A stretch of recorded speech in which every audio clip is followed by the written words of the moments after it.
Queridos míos, mi nombre es Bianca y soy la voz traductora al español del pastor Florin Antonie, pastor y doctor en teología de la Iglesia Génesis, Londres. En su canal de YouTube, Génesis, podéis encontrar los sermones en el idioma original, rumano. Gracias y bienvenidos. Comenzamos.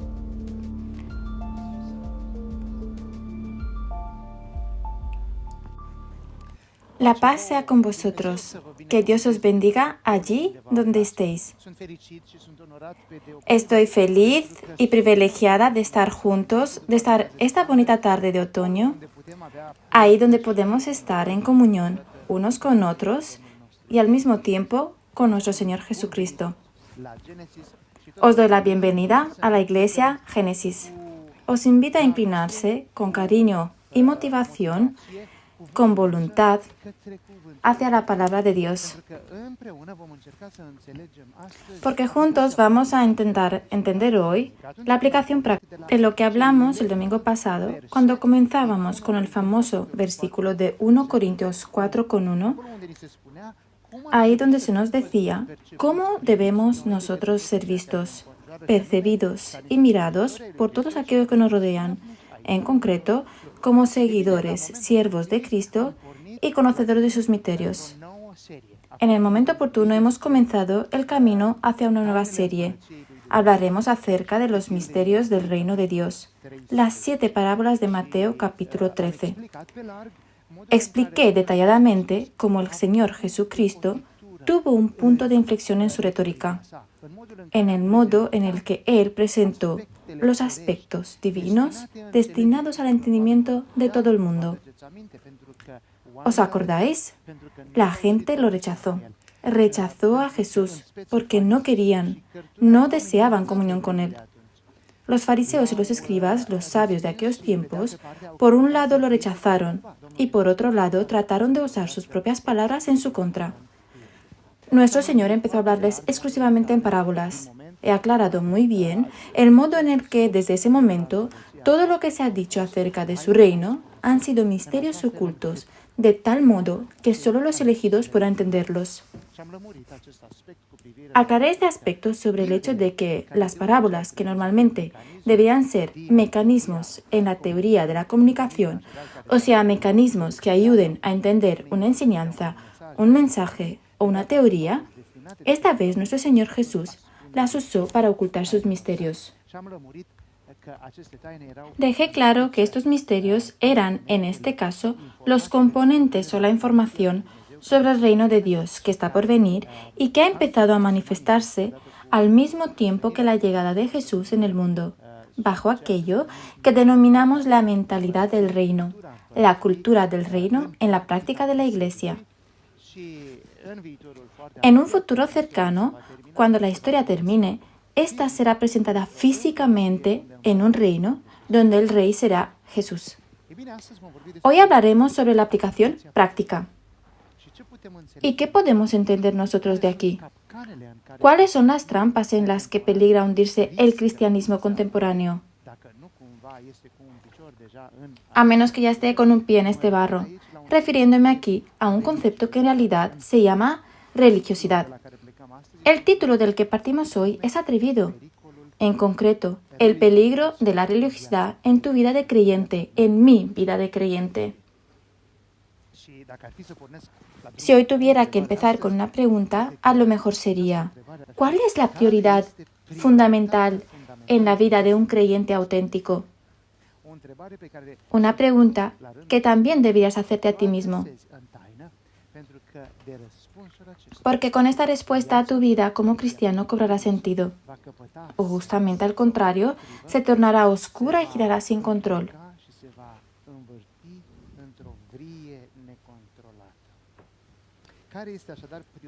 ¿Cuál es entonces nuestra prioridad fundamental de cristianos auténticos, de seguidores de nuestro Señor Jesús y de siervos suyos?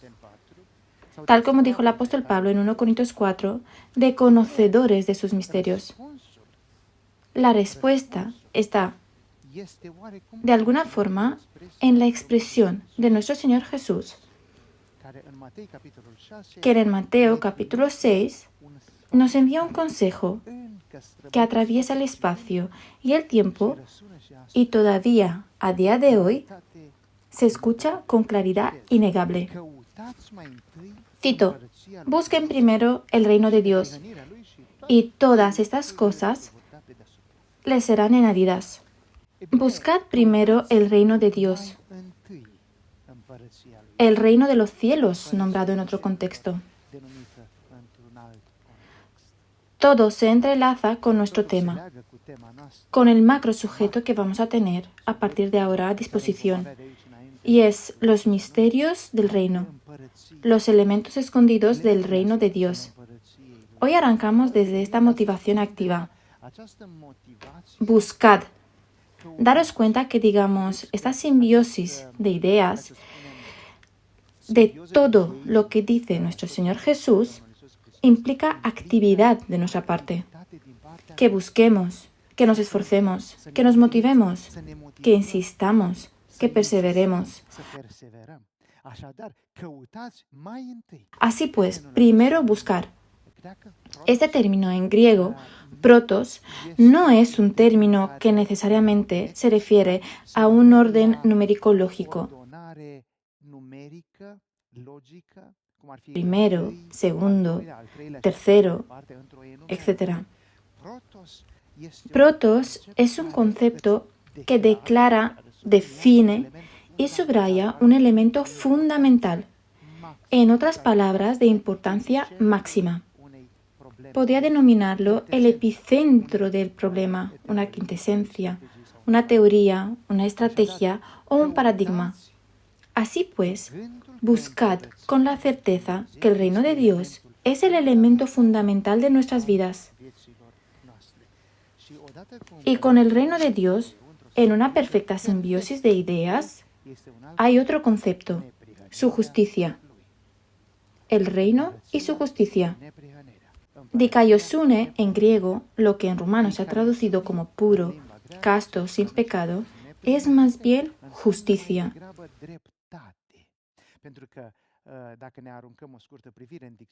Porque si miramos rápidamente sobre el diccionario, puro, casto, se reduce más bien como la inexistencia del pecado. El término griego es justicia o ajusticiamiento. Su significado es que tú has sido considerado apto, bueno, has sido calificado. No te has calificado, sino que has sido calificado por Jesús. Así pues, deberíamos volver a la pregunta fundamental que debería preocuparnos y la cual debería recibir una respuesta práctica, no filosófica. Porque en sí aquí está la trampa de la cual hablaremos hoy. La religiosidad consiste en filosofar, no en practicar. El cristianismo instituido por nuestro Señor Jesucristo a través de este concepto precioso llamado el reino de Dios, la iglesia de Dios, el cuerpo de Cristo, ese visa la práctica, no la filosofía. Así pues, especialmente la práctica, no la filosofía ni las teorías. Buscad primero el reino de Dios. Así pues, volviendo a nuestra pregunta, ¿cuál es la prioridad fundamental en mi vida y en la tuya? ¿Es esa religiosidad? ¿Es esa espiritualidad? ¿Es la piedad, devoción, moralidad, ética? De hecho, son conceptos con los que en cada encuentro que tengo con algunos de vosotros los recibo en preguntas. Hermano pastor, ¿cómo podemos aumentar la religiosidad o la espiritualidad o la oración, la humildad o la piedad? Muy raras veces y casi nunca se me pide que explique cómo aumentar la adhesión a la justicia.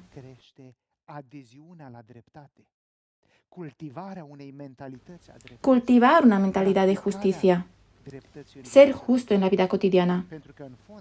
Porque esta es básicamente la prioridad fundamental en nuestras vidas. Y es por eso que cuando vino nuestro Señor trajo al mundo el hermoso arte de la divinidad, llamado Reino de Dios, la Iglesia de Cristo, el cuerpo de Cristo, la llave, el fundamento, digamos el elemento primordial en torno al cual se han esbozado todos estos bellos conceptos que apuntan a la Iglesia. La Iglesia misma se basa en lo que llamamos justicia.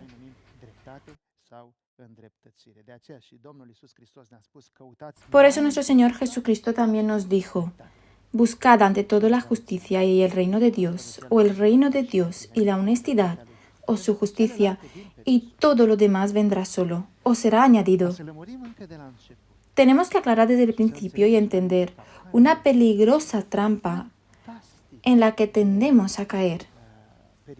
Se llama religiosidad.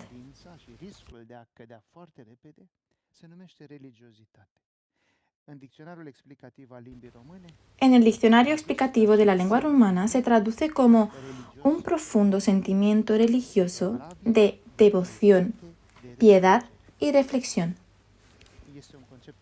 Es un concepto que viene del francés, que contiene exactamente las mismas características arriba enumeradas.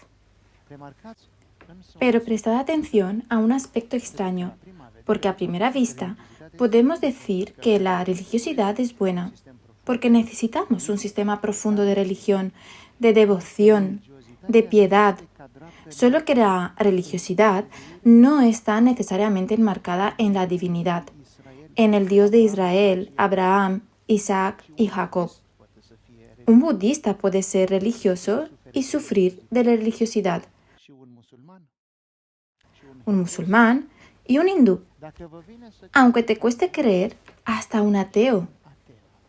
¿Cómo puede ser eso?, podrías preguntarte. Porque la religiosidad es un sentimiento profundo de piedad, esmero, meditación o silencio que puede dirigirse a uno mismo. El momento en el que el hombre se inclina ante sí mismo y se coloca en el pedestal más alto. ¿Por qué pasan estas cosas? Porque seguí insistiendo en este versículo, en este bloque de versículos de capítulo 3 de Juan, comenzando con el versículo 19. Porque una vez que llegó la luz al mundo, los hombres amaron más la oscuridad. ¿Pero por qué han querido más la oscuridad? Porque sus actos eran malos. Con otras palabras, les gustaba lo que hacían. Prestad atención, pues, en la balanza de Dios, lo más importante es el resultado final, o sea, los hechos. Porque si tus hechos son malos, para nada tus intenciones son buenas. Para nada tu mente es brillante. Si finalmente todo lo que haces es reprobable. Por eso, esforzaros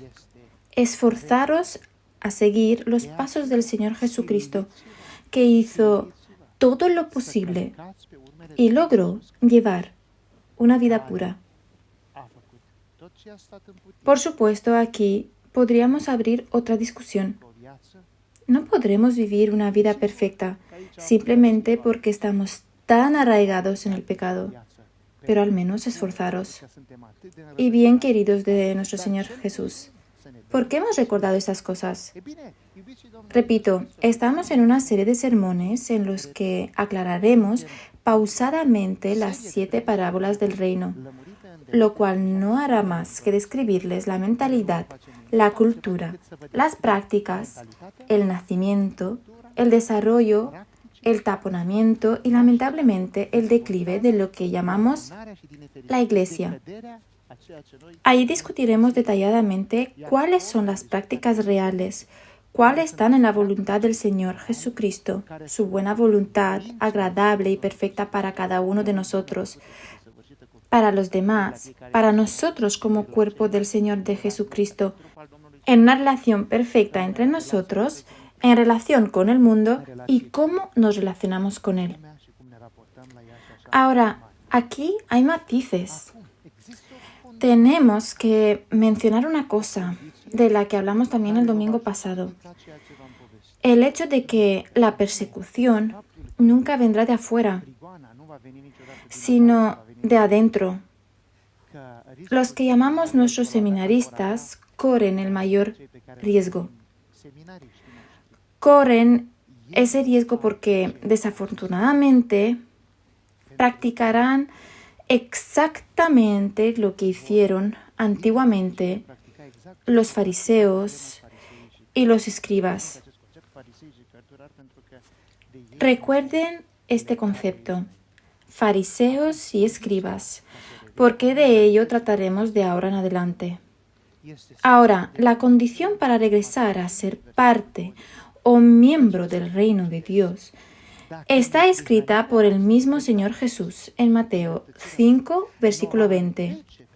Cito: porque os digo que si vuestra justicia no fuera mayor que la de los escribas y fariseos, no entraréis en el reino de los cielos. Espera, podrías preguntar. En otras palabras, la condición para ser parte del reino de Dios, la condición para ser parte de Él como piedra viva, como miembro auténtico en el cuerpo de Cristo, en su iglesia, no solo como visitante, es tener una justicia superior a los fariseos y los escribas. La respuesta simple es sí. Una pregunta adyacente que podrías hacer: ¿son también los fariseos y los escribas capaces de alguna clase de justicia? La respuesta es simple: sí. Y os la explicaré. Ahora, los fariseos y los escribas existieron hace mucho tiempo. ¿Hay aún fariseos y escribas entre nosotros? Por supuesto. No casualmente nuestro Señor Jesucristo nos transmitió estos consejos con letras de ley. Les expliqué el domingo que si tuviéramos que hacer una traducción del sistema de ese tiempo al sistema actual, ¿quiénes son estos fariseos y escribas? Son personas criadas y educadas en un sistema religioso, en este caso los que vienen de los seminarios, y que siempre temblarán cuando salga a la luz la verdad. No lo digo yo, la Biblia lo dice, y de hecho, la práctica de la vida cotidiana lo demuestra. Aquí solo tenemos que pararnos a pensar, porque solo si echamos un vistazo en casi todo el mundo veremos que los mayores obstáculos los ponen ellos. Los comentarios más feroces y negativos también vienen de ellos. Digamos que la denigración y la persecución también vienen de ellos. ¿Qué significa esto? ¿Que realmente no tenemos problemas con el mundo, sino con el interior de nuestro sistema? Pues sí, algo así. Así pues, volvamos a lo que hablábamos antes. El hecho de que también ellos tienen un cierto tipo de justicia a la que deberíamos prestar atención, porque de lo contrario corremos el riesgo de convertirnos en fariseos y escribas. Si le pondría un subtítulo a este sermón, lo llamaría La trampa de la religiosidad, el castillo de arena del cristianismo contemporáneo. La religiosidad, como dije antes, es esa piedad, ese profundo deseo de meditación, de religiosidad, pero que no está necesariamente conectada con Dios. En otras palabras, queridos míos, para simplificar las cosas, existe el riesgo de que, sin darnos cuenta, terminemos en una situación triste y en un puesto de adorar a un Dios irreal, un Dios inventado, y repito, sin darnos cuenta. ¿Cómo eran los fariseos y los escribas para cuidar de no ser como ellos? No casualmente, nuestro Señor Jesús nos dice en Mateo 16,6: mirad, guardaos de la levadura de los fariseos y de los escribas. Mirad entonces 4 categorías. Las describiré brevemente y luego veremos en retrospectiva cómo podemos examinar nuestras vidas para identificar exactamente el mismo tipo de comportamientos y si lo identificamos, deberíamos descartarlo y luego, en retroversión, cómo podemos comportarnos claramente de acuerdo con las Escrituras, según la motivación dada por el Señor Jesucristo, según su voluntad y según la práctica real de la Iglesia. Así que aquí hay algunas facetas de la levadura de los fariseos y de los escribas que parasitan la Iglesia, y en las próximas sesiones verán a lo que me refiero. Mateo 23:15. Ay de vosotros, escribas y fariseos, hipócritas, porque recorren mar y tierra para hacer un prosélito, y una vez hecho, le hacéis 2 veces más hijo de la gehenna que vosotros mismos. La primera cara de este tipo de levadura de los fariseos y escribas, que describe la religiosidad actual y que encontrarás a gran escala incrustada en la Iglesia de Dios, es la que llamamos tendencia a evangelizar. El problema es que evangelizamos un evangelio propio y no el evangelio del Señor Jesús. ¿Pero cómo es eso?, podrías preguntarte. Mis queridos, porque en nosotros está la naturaleza terrenal y el pecado. Y si no velamos, existe la posibilidad de que este celo, estas ganas que tenemos por difundir el Evangelio, no sea uno por el Evangelio de nuestro Señor Jesucristo, sino por nuestro propio Evangelio, por nuestros propios deseos, para enorgullecernos o para hacernos sentir importantes. Mirad qué buen evangelista, mira qué buen misionero, mira esa persona qué bonito habla, mira qué sermones tan bonitos, mira ese hombre cuántos frutos tiene. Y podríamos seguir.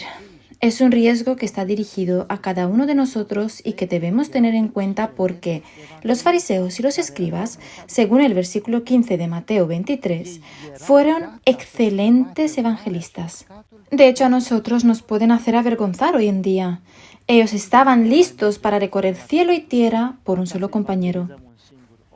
¿Cuántos de nosotros iríamos a los confines de la tierra hoy solo para evangelizar a un hombre? Por lo general, hoy nos gusta la comodidad, y si podemos hablar o evangelizar a miles de personas a la vez, mejor. Y está bien, ojalá y Dios quiera tener miles de personas a quienes evangelizar a la vez. Lo que aquí me interesa destacar es esta expresión de nuestro Señor Jesucristo. Los fariseos y los escribas tenían esa motivación, digamos, ese deseo extraordinario de evangelizar. Solo que ellos tenían 2 caras. Eran, tal como dice el concepto griego, hipócritas. Decían una y hacían otra. Van a ver aquí que habían llegado a ser hermanos, compañeros en la fe. Pero su fe, la de los fariseos y de los escribas, se desvió porque hicieron de este hombre no un hijo del reino, sino un hijo de la gehenna. ¿Cómo es posible? Aquí tenéis que prestar atención porque es una historia corta, porque es posible que muchos de ustedes no estén familiarizados con este concepto. ¿Quiénes son realmente los fariseos? Porque si vais a leer en el Antiguo Testamento, no los vais a encontrar. Inmediatamente después de que el pueblo llega del exilio, después de regresar del exilio babilónico y mesopersano, regresan a la Tierra Santa llenos de la carga de las tradiciones, la carga de las costumbres, la carga de la religiosidad adoptada de los pueblos entre los cuales ellos también se desarrollaron. Pero en su deseo de volver a Dios, nace un grupo de personas que se han separado, se han apartado. De ahí está ese concepto de farisa o fariseo. Inicialmente han sido personas excepcionales que han hecho de la fe la prioridad de su vida y por lo tanto de las leyes de Dios la capodópera de sus vidas, solo que prestando atención solo superficialmente a la práctica de la ley en su esencia. Los fariseos y después los escribas a través de los grandes sacerdotes, han llegado a ser solo ejecutantes de la ley, ciegos y tediosos. El sacrificio se ha convertido solo en un ritual para ellos.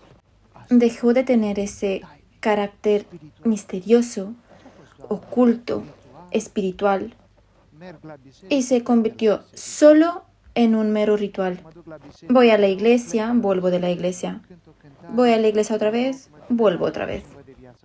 Canto una canción, rezo, voy a casa y sigo con mi día a día. Una clase de santa tradición.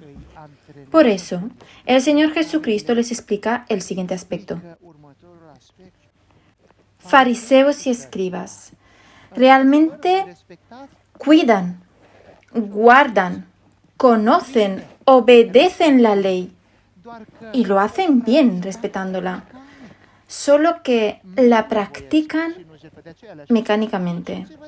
Misericordia necesito y no sacrificio. Por eso les dijo, id y aprender lo que significa misericordia quiero y no sacrificio. Si se hubiera visto al Señor Jesús hablando en ese momento, en hebreo, misericordia hubiese sido bondad.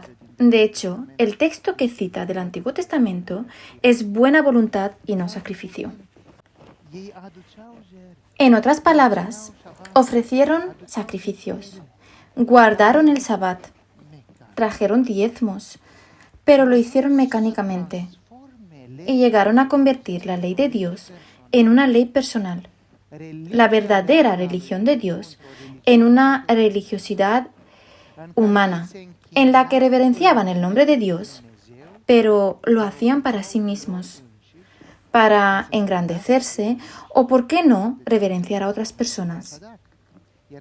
Entonces, fueron evangelistas por su voluntad, pero fueron falsos evangelistas por su motivación, porque su deseo era encontrar su propia satisfacción y no la satisfacción de Dios. Como prueba tenemos que el resultado no fue un buen fruto traído en el granero de Dios. Y como podemos ver aquí, era un hijo del infierno, era fruto para la gehenna, para Satanás. Así pues, número 1. Los fariseos y los escribas son evangelistas, pero no evangelizan tal como Dios lo ha pedido. Vais a ver un poco más tarde cómo tiene que hacerse. Si también caes en este problema del deseo de demostrar tu devoción frente a la gente, pero para destacar, presta atención porque te van a poner delante del juez supremo. Siempre que desees expandir los evangelios, pregúntate, ¿por qué lo hago? ¿Cuál es mi motivación? ¿Y por qué? Debería darle atención e importancia a Dios, no a mí. Pregúntate siempre, ¿qué es lo que te motivó, por ejemplo, para ir a cantar una canción? ¿Te motivó Dios? ¿La difusión del evangelio y la imagen buena, agradable y perfecta de Dios? ¿O querías destacar? Antes de rezar en voz alta en la iglesia, pregúntate, ¿por qué lo quiero hacer? ¿Por qué querías hacerlo? ¿Para darle gloria a Dios? ¿Para destacar? ¿O por qué? Y los ejemplos podrían continuar. Así que, número 1. Tengan cuidado de que tanto los fariseos como los escribas fueron evangelistas. Número 2. Ellos, los fariseos y los escribas, eran extremadamente escrupulosos en guardar la ley. Cumplieron las leyes ad literam, pero la cumplieron mecánicamente. Y, como os dije antes, el Señor Jesucristo les dijo de nuevo, ¡ay de vosotros, escribas y fariseos, hipócritas! ¿Veis? Tienen dos caras, son hipócritas. Por un lado obedecían las leyes de Dios, pero por otro lado las cumplían para destacar ellos mismos, no Dios, para que los demás los vieran y los elogiaran. Mirad qué es lo que dice el texto. porque vosotros dais diezmas de hierbabuena, eneldo, comino, y dejáis sin hacer las cosas más importantes de la ley, que son la justicia, la misericordia y la fidelidad. Estas son las que tenéis que hacer y no dejarlas apartadas. ¿Os dais cuenta? Repito, aquí hay una palabra clave. Debes hacer estas cosas, es decir, practicar justicia, misericordia y fidelidad, pero tampoco dejar a las demás sin hacer. Mucha gente pregunta si es bueno dar diezmo. No solo es bueno, es nuestra obligación. Pero si tu diezmo es entregado a la iglesia para comprar tu justicia o lavar tus pecados, no tiene valor.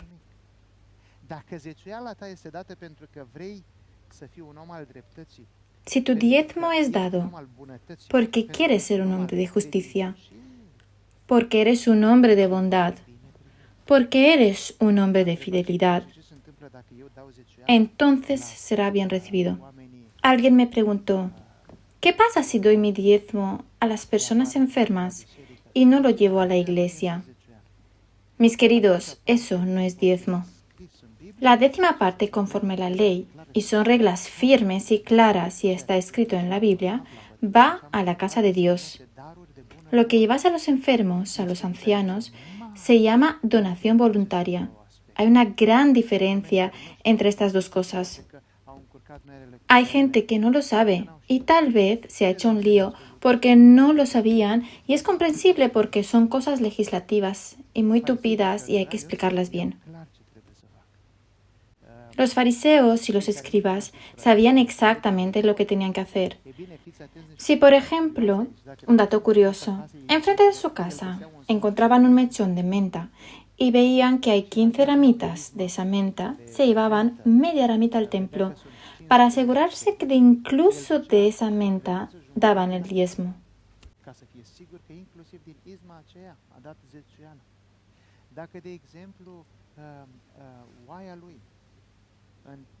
Si, por ejemplo, sus ovejas tenían 10 corderos al año, uno de ellos definitivamente iría al templo.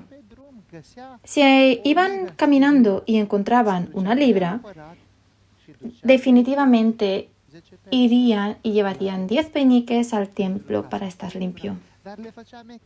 Pero lo hacían mecánico. Todo lo hacían mecánico. Aquí está el problema que el Señor Jesucristo aborda y les dice, lo que están haciendo está bien, sigan haciéndolo, pero no es esta la prioridad. Todos estos aspectos deben emanar de un corazón de bondad, de un corazón de justicia, de un corazón que muestre pertenencia al cielo. En vano diezmas si eres un hombre de maldad. En vano diezmas si peleas, discutes con tu esposa todos los días. Diezmas en vano si pegas a tus hijos por todo tipo de razones. De nada sirve diezmar si eres santo y cantas extraordinariamente aquí en la iglesia, pero en casa solo ves pornografía y ves todos los videochats. En vano eres el primero en rezar y das diezmos en la iglesia si no sabes cómo meterte más rápido una tuerca o un tornillo en el bolsillo cuando vas a trabajar porque lo necesitas en casa. De modo que tu escrupulosidad en hacer cumplir la ley debe ser duplicada por un corazón de bondad. Repito, primero hemos hablado de los evangelistas. Hablamos en el número 2 sobre la escrupulosidad que se encontraba plenamente en los fariseos y escribas, solo que eran elementos mecánicos que no se encontraban de forma natural en su mentalidad. Número 3, estas personas eran personas de investigación. Conocían las escrituras, conocían e investigaban las leyes. De hecho, se les llama a los hombres que cogieron las llaves del reino, del conocimiento. Pero debido a que estaban tan enamorados, ensimismados de ellos mismos y no de Dios, empezaron a mirar sus propias reglas, construyeron sus propias reglas, se convirtieron en hipócritas, inventaron una serie de leyes y se alejaron de los aspectos más bellos del carácter divino. Ahí fue cuando les dijo, quiero misericordia y no sacrificio. Quiero bondad y no sacrificio. Ay de vosotros por apoderaros de las claves del conocimiento. ni entran, ni dejan entrar, y les impiden a los demás la entrada. Cuando escucharon esto, nos dice Lucas, presten mucha atención aquí, comenzaron a perseguir a nuestro Señor Jesús y a intentar hacerle hablar de muchas cosas, someterlo para que pudieran usar sus palabras en su contra y de alguna manera captar una palabra equivocada de su boca para poder condenarlo. ¿Hay aún semejantes personas hoy en día? Por supuesto. ¿Quiénes son los fariseos y escribas? Os lo expliqué en varias ocasiones. Lamentablemente para ellos y para nosotros son nuestros seminaristas. Los amamos, los honramos. No quiere decir que todos sean afectados. No pensemos ni de lejos en cosas irracionales. Pero cuando fueron a los seminarios asumieron también este riesgo del que habla la Biblia. El riesgo de que algunos de ellos, o quizás muchos de ellos, sean parte de los que traerán las irregularidades. No casualmente pasó esto y no casualmente pasará. ¿De dónde lo sé? Vais a verlo en las 7 parábolas que os voy a explicar. Ellos están presentes en todos los aspectos claves, no para elevar, sino para derrumbar, derivar. ¿Cómo los vais a reconocer? No van a tener ni el deseo ni la intención de promulgar los evangelios. Ellos siempre van a predicar y hablar de fulanito y menganito de una manera negativa, pero no predicarán a Cristo. Perderán un tiempo valioso con la crítica, perderán un tiempo valioso con elogios a ellos mismos, perderán un tiempo valioso culpando a los demás. Tiempo que debería haberse puesto en la difusión del verdadero evangelio, el evangelio de nuestro Señor Jesucristo. Intentarán captar una palabra, especular sobre un error, intentarán especular sobre un error para culpar a los demás, como si los demás no estuvieran también destinados a cometer errores.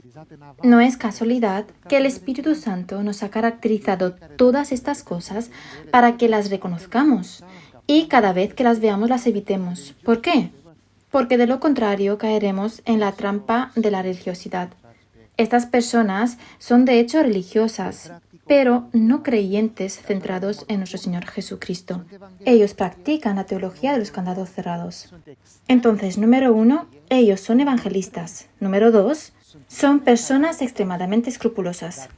Número 3, son personas que tienen conocimiento, pero su conocimiento es la teología del candado cerrado, de las puertas cerradas. Número 4, aunque no lo crean, participan en las oraciones.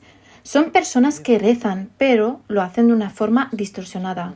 En Mateo 6,5, cito, «Cuando recéis, no seáis como los hipócritas, a quienes les gusta rezar de pie en las sinagogas y en las esquinas de las plazas para que los vea la gente». Entonces, mis queridos, la pregunta sería, ¿qué clase de persona eres? ¿Por qué os digo todo esto? ¿Para censurar a los fariseos y escribas modernos? Bajo ningún concepto. Digo estas cosas para que nosotros tengamos cuidado y no caer en estas mismas trampas. Puede ser que vayas a la iglesia y te tiente la serpiente para decir una oración solo para que te vea una hermana, un hermano, el pastor, el diácono o el presbítero. Queridos míos, con toda la responsabilidad y mi amor os digo, no hagáis eso. Porque una oración pronunciada con un corazón malvado está escrito. La oración de los impios es una abominación ante Dios. Si lees en hebreo este concepto, sonaría aún peor. Es algo que hace que a Dios le dé una sensación de vómito. Esa repugnancia es un concepto aún peor y más difícil. Así de difícil es para el Señor cuando escucha una oración que proviene de un hipócrita. ¿Por qué os lo digo? No para culpar a los fariseos y escribas, sino para aprender de sus errores y para que nos mantengamos alejados y seamos diferentes. Así pues, número 1, ser evangelistas inconformistas, intentar evangelizar con nuestro propio evangelio. Un grave error. Número 2, una escrupulosidad, pero para nuestras propias leyes, no por la ley de Cristo. Número 3, la manifestación y difusión de una teología de candados cerrados. Número 4, oraciones que nos hacen destacar a nosotros y no a Dios. Estas son las 4 grandes áreas o trampas que parasitan en nuestros días a todo creyente que no está pendiente, que no vela, que no quiere una vida verdaderamente devota. Ha pasado antes y también pasará ahora. Pero ¿por qué lo hicieron los fariseos y los escribas? Podrías preguntarte tú. ¿No tuvieron miedo? Conocían la Biblia y conocían las leyes. ¿Cómo es que cayeron en esta trampa? Tengan cuidado. Tenemos aquí otro subtítulo de sermón, aquí donde se puede mostrar cómo pensaban. Ellos no querían seguir a nuestro Señor Jesucristo. Pensaron que sería mejor atraer a nuestro Señor hacia ellos, en su trampa. Y vais a ver de dónde sé esto. ¿Por qué os digo esto? Porque aquí está ese nuevo subtítulo llamado Los fariseos, los escribas y el rabino. En esta clase de mentalidad podríamos caer nosotros también. Cuando tu vida es una vida de evangelismo personal, de evangelio personal. Evangelizas con el evangelio personal, no con el evangelio de Cristo. Cuando tu vida es escrupulosa para hacerte destacar. Cuando tu vida es de conocimiento, pero cierras el evangelio de Dios porque temes lo que pueda decir la gente. Cuando tu vida es una de oración que te traerá tu propia magnificación. Que sepas que tu mentalidad será distorsionada y en lugar del arrepentimiento buscarás atraer al Señor Jesús de tu lado, pero para justificarte a ti mismo. Tal como nos dicen en la Biblia sobre ese maestro de la ley que buscó justificarse ante nuestro Señor Jesús. Entonces, en este subtítulo, el de una mentalidad de hilar, diría, los fariseos, los escribas y el rabino, presten atención a un versículo interesante. Juan 3, versículo 1. Entre los fariseos había un hombre llamado Nicodemo, gobernante de los judíos. Vino al Señor Jesús por la noche y le dijo, Maestro, sabemos que eres un maestro de Dios, porque nadie puede hacer los milagros que tú haces si no está Dios con él. Muy interesante este aspecto. Y veréis que de repente Jesús, nuestro Señor, cambia el contexto. Pero tenéis que mirar atentamente la escena. Viene el jefe, diría el rabino de los rabinos de esa época, el maestro de maestro, y verán que nuestro Señor Jesucristo reconoce el rango de este. ¿Cómo puedes tú, maestro de maestro, no saber estas cosas? Este hombre viene y le hace una pregunta, de hecho se la lanza, le hace una pregunta implícita. En las teorías de la comunicación existen estas preguntas explícitas e implícitas. ¿Qué es una pregunta implícita? Significa que en realidad no haces esa pregunta y dejas que se entienda por lo que dices, que quieres saber una determinada cosa. Os doy un ejemplo para explicarme. Digamos que eres un cultivador de ciruelas y tienes un huerto muy cuidado con unas ciruelas extraordinariamente grandes y hermosas. Y en cierto momento pasa un hombre frente a la entrada de tu patio, de tu huerto, se detiene y repentinamente, aunque nunca te ha hablado antes, viene y te dice lo siguiente. Estaba pensando, ¿cómo serían tus ciruelas en comparación con las ciruelas que compré en la tienda ayer? Y ya está. Tú te diste cuenta de inmediato que aunque no te preguntó de ninguna manera directa, lo que él quería decir es, ¿por qué no me das unas ciruelas de tu huerto para poder compararlas con las que compré ayer en la tienda? Me explico.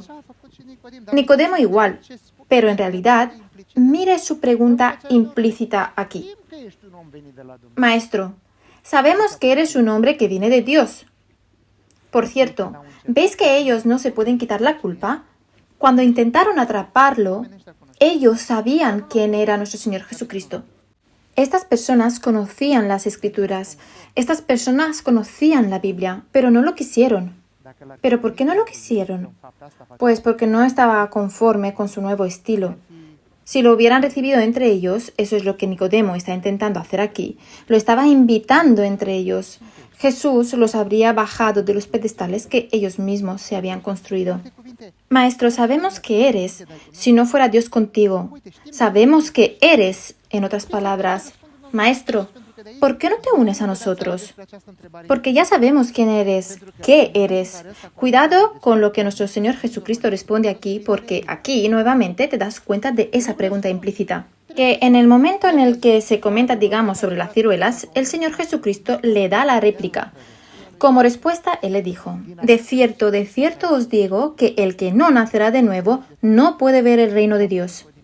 De esa respuesta que el Señor Jesucristo le da a Nicodemo, realmente entendemos lo que quería Nicodemo. Maestro, ¿no te quieres unir a nosotros? Hemos creado un buen sistema.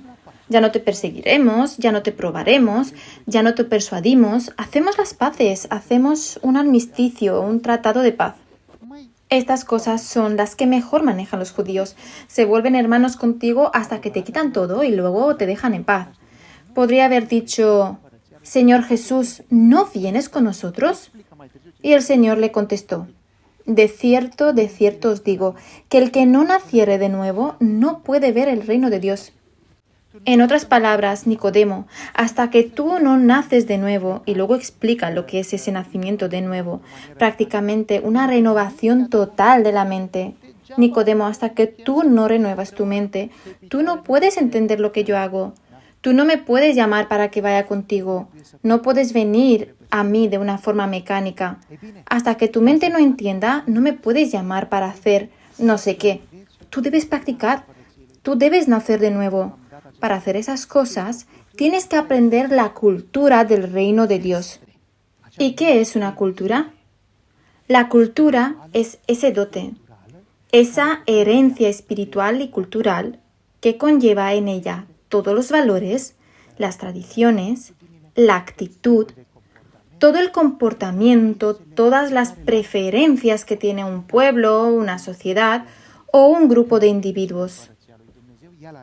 Si hablamos del reino de Dios, también tiene una serie de valores, una serie de prácticas, una serie de mentalidades y una estructura que nosotros debemos de aprender. Esta cultura del reino no es una que salta a la vista. Este reino de Dios que nos ha sido revelado hace 2000 años, bajo el título de mentalidad, de cultura, de elemento de lógica de la mente, será en un dicho momento puesto en práctica, teniendo un rey en Jerusalén y todos nosotros sirviéndole. Hasta entonces, debemos seguirle a nivel espiritual. No es una cosa que puedas decir, mírala aquí o mírala allá. Se encuentra en cada uno de nosotros. Marco 12, Lucas 17, etc. Y bien, esta cultura del reino de Dios debemos practicarla todos los días. Pero no mecánicamente, porque eso hacían los fariseos y los escribas. No con el deseo de destacar nosotros, sino con el deseo de que destaque Dios. Podrías preguntar, ¿hay alguna solución aquí? ¿Podríamos conocer este reino de Dios? ¿Podemos conocer sus secretos? Claro que sí, pero tenemos que volver a entender el plan inicial de Dios. Y su plan y deseo podríamos encontrarlo en una expresión del apóstol Jacobo que nos lo dejó muy a mano. Jacobo 1. Cumplir la palabra. Esto es, subrayo, cumplir. Para poder cumplir la palabra de Dios, primero de todo, tienes que memorizar, aprenderla, porque no puedes cumplir algo que no sabes o que desconoces. Pero lo tienes que cumplir todos los días, en cualquier contexto, incluso cuando nadie te ve, incluso cuando no eres el centro de atención. Y vuelvo al versículo. Pero no basta con oír el mensaje. Hay que ponerlo en práctica. Pues de lo contrario, os estaríais engañando a vosotros mismos. En cambio, el que no olvida lo que oye, sino que considera atentamente la ley perfecta, que es la ley que nos trae la libertad y que permanece firme, cumpliendo lo que ella dispone, será feliz en todo lo que haga. ¿Veis lo que tenemos aquí? Haz hechos que demuestran tu arrepentimiento. Haz hechos dignos de la ley de Cristo, la ley de liberación, la ley perfecta. ¿Cuál es? Podrías preguntarte. De hecho, aquí está el elemento que te va a encaminar hacia una buena práctica Y cito, Gálatas capítulo 6, versículo 1-2. Llevad unos a otros las cargas, y así cumplirán la ley de Cristo. Si alguien es sorprendido en pecado, ustedes que son espirituales deben restaurarlo. Este es el elemento fundamental en el reino de Dios. Nosotros vivimos por los demás, no para nosotros mismos. Cada miembro del cuerpo de Cristo vive para los demás, no para sí mismo. Elevan a los demás, no a sí mismo, porque a la vez ellos mismos serán elevados por otros.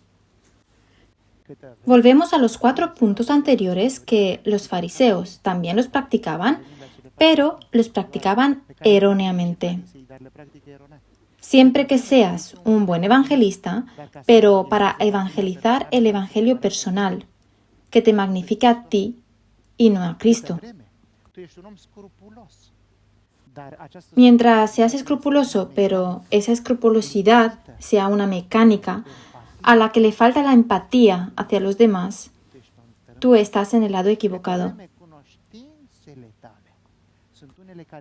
Mientras tus conocimientos sean usados para cerrar el reino de Dios, porque lo que tú buscas es crecer personalmente, crecer tu estatus, destacar, cuidar el cuerpo personal, no el cuerpo de Cristo. Estás en el lado equivocado.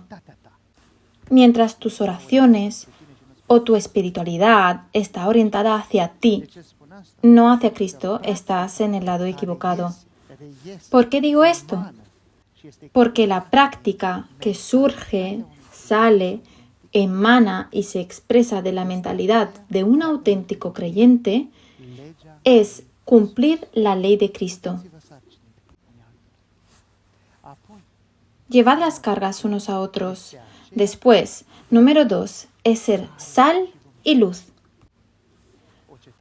Una ciudad que se coloca en la cima de una montaña no puede permanecer oculta. Todos la ven. Mateo 5, versículo 14. Todos los que te ven, como dice en Mateo 5, todos los que te ven deben ver en ti a un verdadero creyente y para ellos ser una luz. No se enciende una luz para ponerla debajo de un almud, un lugar oculto, sino se enciende y se deja que brille para todos los que están en casa. Has sido destinado para brillar, no para ti, sino para los demás. Sé sal. La sal. Tú tienes que ser sal para los demás. Hay un sermón, no sé si todavía está en internet, se llama El Pacto de la Sal. Si no lo puedes encontrar, puedo reanudarlo y explicarlo.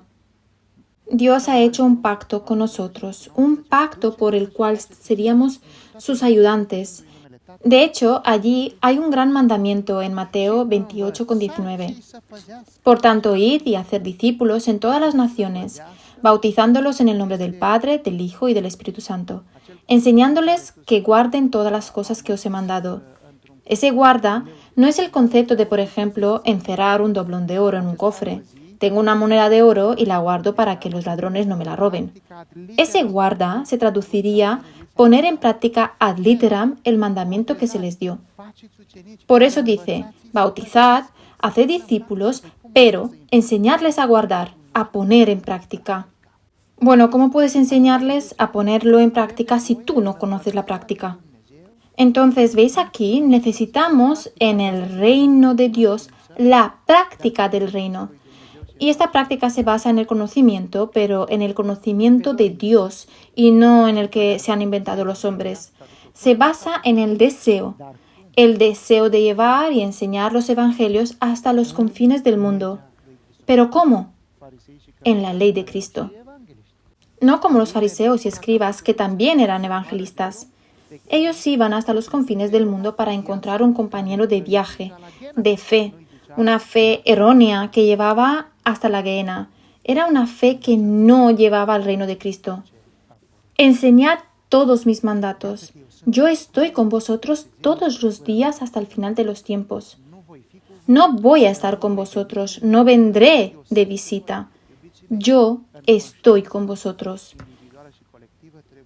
Mis queridos, en nuestra conciencia individual y colectiva tiene que haber el siguiente aspecto, Jesús está con nosotros cada día, está siempre entre nosotros y lo tenemos que honrar. Porque el reino, nosotros hablamos aquí sobre las parábolas del reino, no es otra cosa que la iglesia de nuestro Señor Jesús. Es de Él, no nuestra.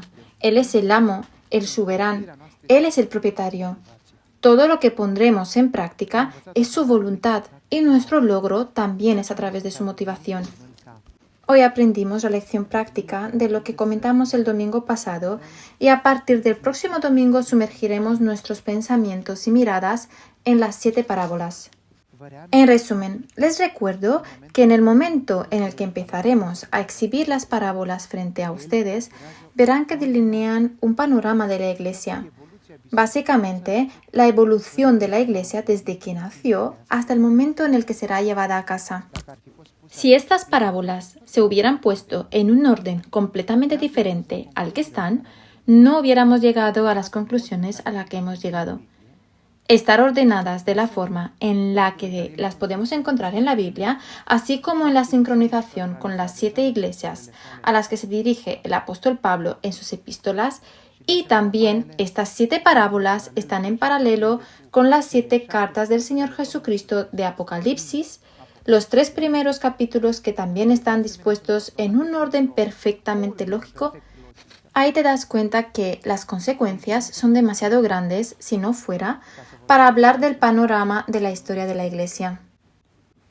Verás cosas que te van a fascinar, pero que también te traerán pensamientos no muy agradables.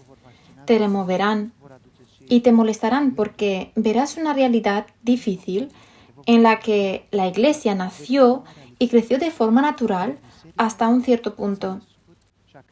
Un punto donde dejó la mentalidad del mundo entrar.